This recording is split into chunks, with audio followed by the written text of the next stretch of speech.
Tantra means extreme discipline. It's not unbridled promiscuity. Learning to use your body and your mind like you would use some other outside instrument. This is a tremendous gift that Agastya Muni offered, that he established a tantric process 100% rooted in the body, nothing outside.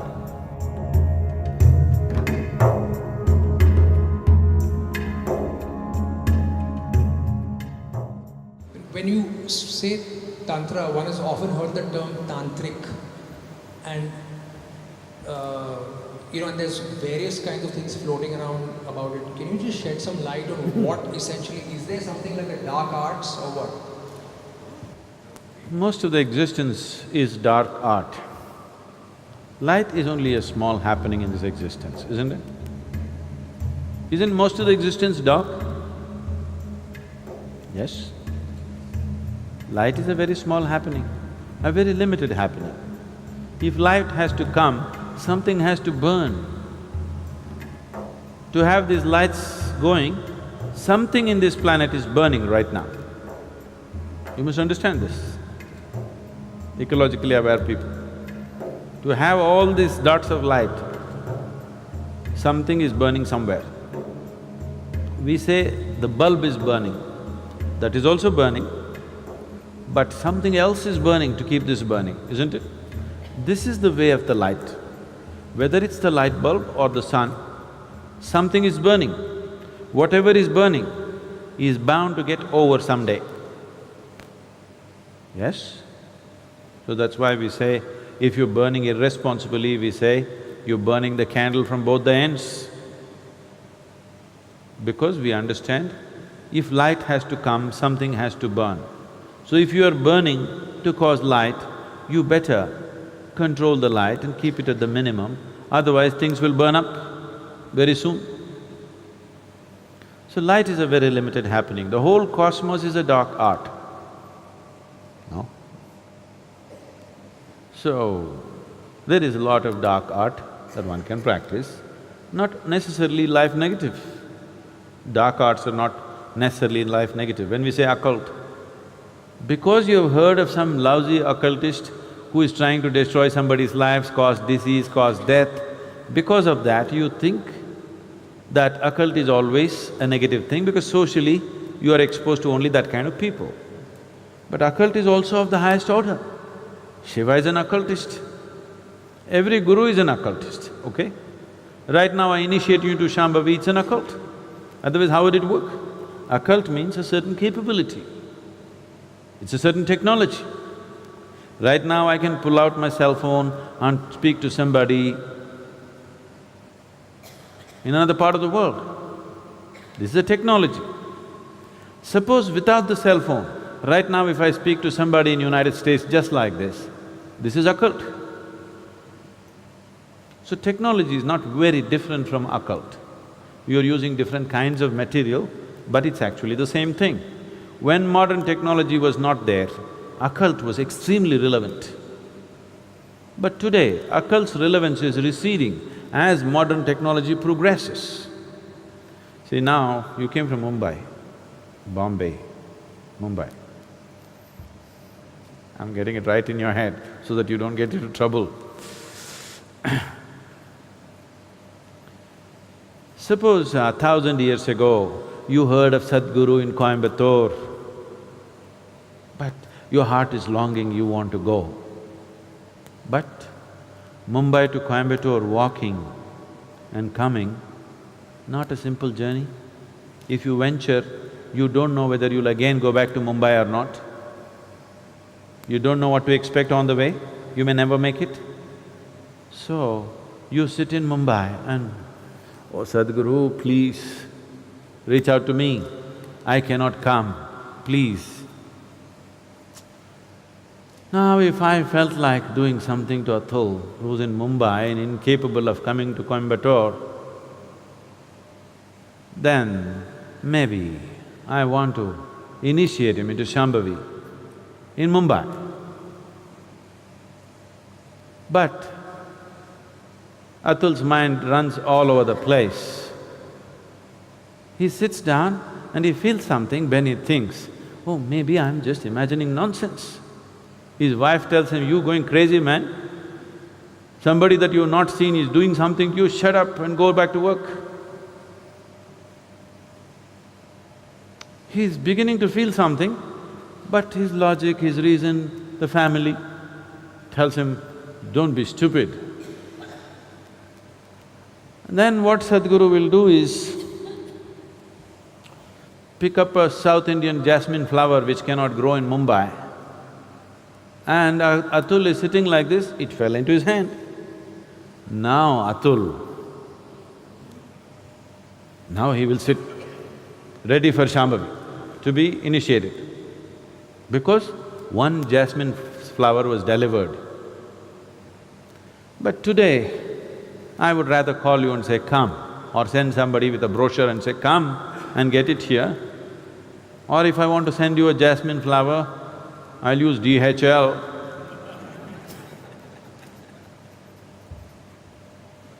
So modern technology is making occult obsolete, but I want you to look back 1,000 years ago, just see the immense value of occult. Yes?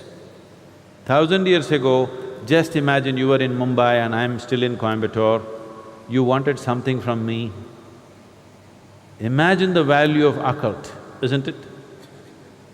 So, today the value has receded, so all kinds of charlatans are doing all kinds of nonsense. Occult need not necessarily mean negative. Now, the English word occult doesn't clearly specify what is it that they're calling as occult. Recently, someone asked me a question in the Samyama, I think. It seems some guru. He said, Tantra is just a way of getting over what? Obsessions. Just getting over obsessions.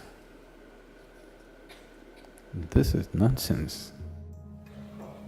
We need to, unfortunately, today, redefine the word Tantra, because it's been distorted by people. First, let's understand this. The word Tantra means a technique or a technology.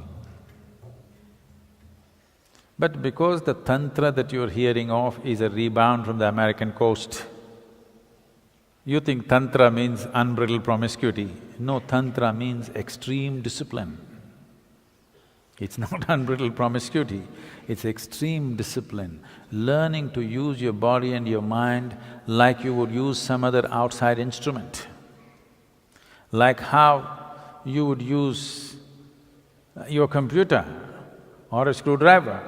Like that, you learn to use your body and your mind. It takes enormous discipline, not promiscuity, not looseness. Tantra is not things, the books they have written largely by Western authors, all kinds of things. No, tantric texts are of extreme discipline, not of any kind of looseness.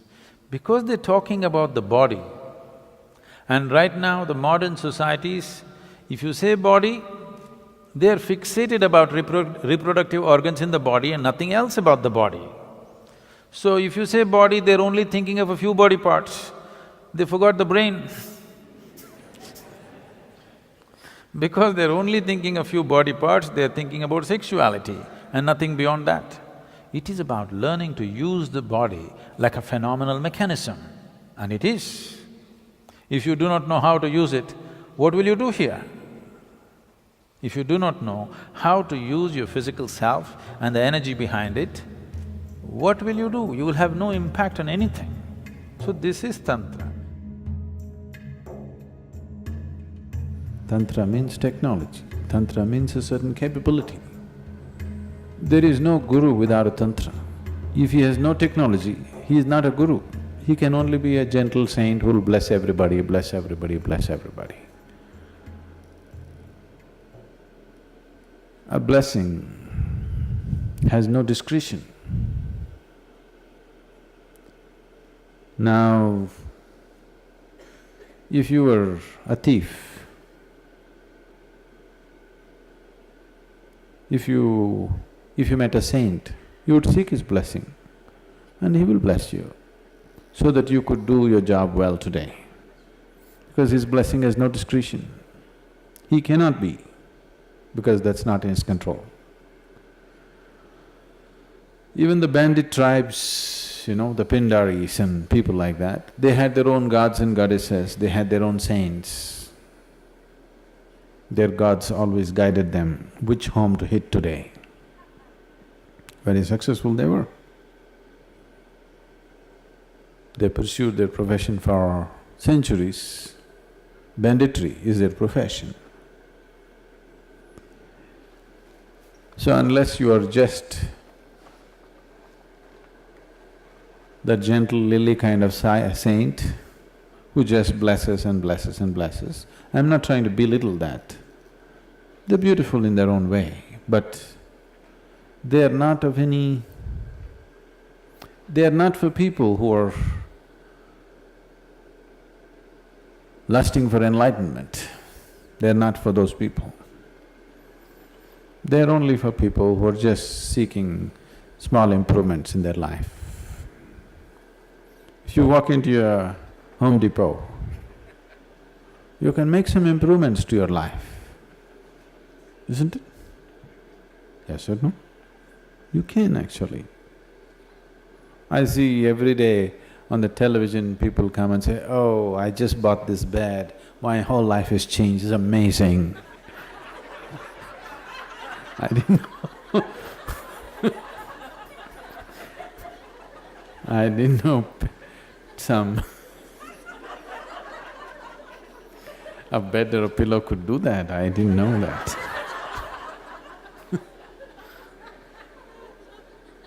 Have you seen this?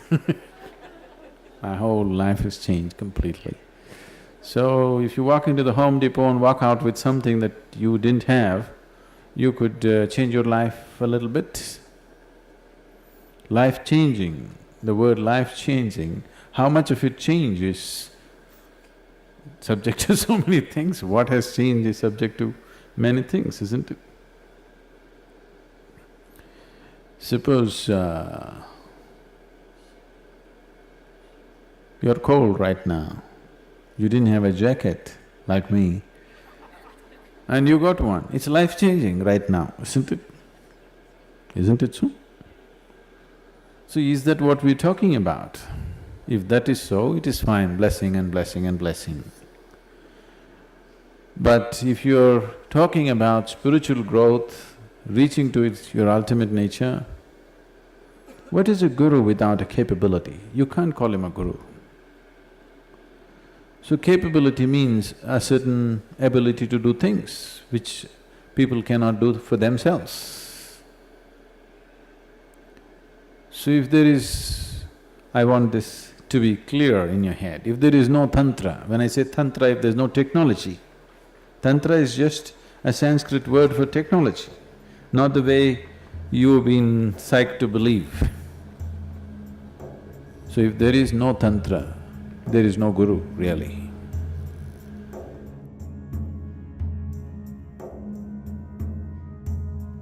Because Guru means you have to roll up your sleeves and it's a mechanic's job. You gotta fix things. To fix things you must know what's what. You must have some technology in your hand, and that is Tantra. Is there Tantra in Isha? Very much. All across the board, various kinds. But the significance of yoga is that it is not ritualistic. There are two dimensions of Tantra. One is you use outside material and stuff to do things, which is ritualistic in nature. The yogic Tantra is such that you use only your physical body and the energy system. You don't need any other material. So these two loosely have been classified as right-hand path and left-hand path. Left-hand path use outside material, right-hand path does not use any material, just uses the body itself. Largely, this is yogic Tantra, largely just what we do within ourselves. This is a tremendous gift that Agastya Muni offered that he established a tantric process 100% rooted in the body, nothing outside. Not one grain of rice or sand is being used to perform all the different dimensions of Tantra, everything internalized within the system. This is his gift to us. This is one of the greatest things. In terms of human mechanism, this is one of the greatest things that's been ever offered to us from any source. This is his offering.